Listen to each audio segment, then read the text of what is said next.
Hello, फेरि पनि स्वागत छ हाम्रो अर्को भिडियोमा। र यसपालि हाम्रो हुनेछ यो हाइकिङ ब्लग्स। र यसपालि म आएको छु नागार्जुन नेसनल पार्कमा।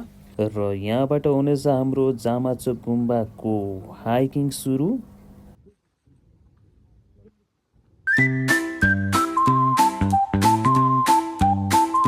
Welcome back to my channel guys. आज हाम्रो ब्लग चाहिँ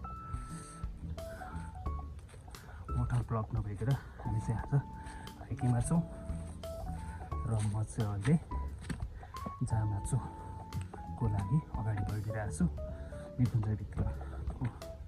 निकुञ्जबाट लगभग 10-15 मिनट चाहिँ भित्रतिर हिँडिरहेको छु। आज यो जङ्गलमा एक्लै हिँड्दै गर्दाखेरि प्रकृतिको शान्ति साँच्चै मनभित्र पुगेको अनुभव भएको छ। त्यसमाथि झन् यो चरा कराइको आवाज र रुखहरूको बिचबाट आएको चिसो हावाले साँच्चै नै एउटा रिफ्रेस बनाएको छ।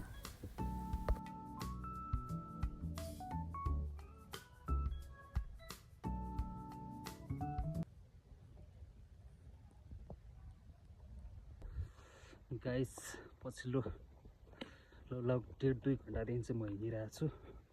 र अब चाहिँ यहाँबाट 2 किलोमिटरमा हाम्रो जामाचो गुम्बा आइपुग्छ।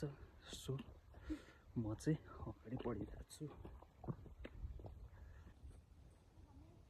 गाइजहरू धेरै ठाडो उकालो हिँड्यो र त्यो हिँडिसकेपछि अहिले चाहिँ म केही सम्म भागमा आइपुगेको छु।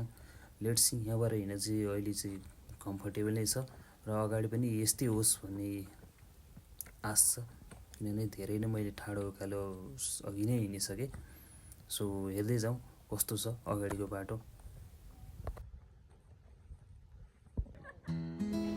यहाँनिर आइसकेपछि मैले एउटा खुला ठाउँ देखिरहेको छु र तलबाट आइसकेपछि रेस्ट गर्नलाई बेस्ट ठाउँ चाहिँ मलाई यही नै लाग्यो। र धेरै जस्तो चाहिँ यहाँ आएर रेस्ट गरिरहेको पनि मैले देखेँ। सो अगाडि बढ्दै जाउँ, कस्तो कस्तो देखिँदै जान्छ। Let's see.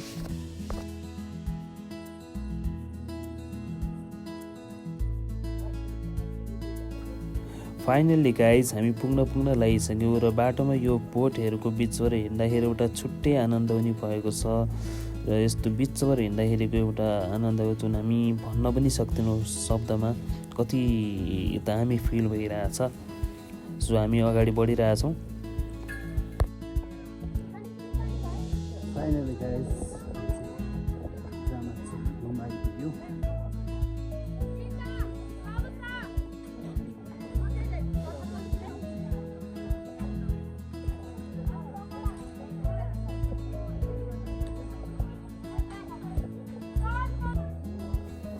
यो देखिरहेको चाहिँ जामाचो गुम्बा हो।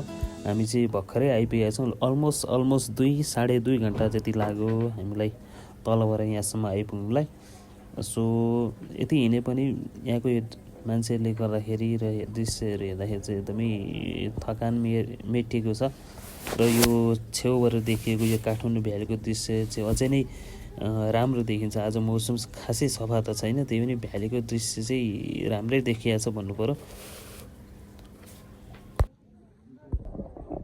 गुम्बा मजाले घुमिसकेपछि म अहिले त्योदेखि अलिकति तलतिर आइरहेको छु र यहाँ पताकाहरू चाहिँ मजाले झुन्ड्याइरहेको छ होइन। यसले गर्दाखेरि यहाँ हेर्दाखेरि पनि राम्रो देखिरहेछ र हावा चल्दा त थप दामी नै देखिँदो रहेछ।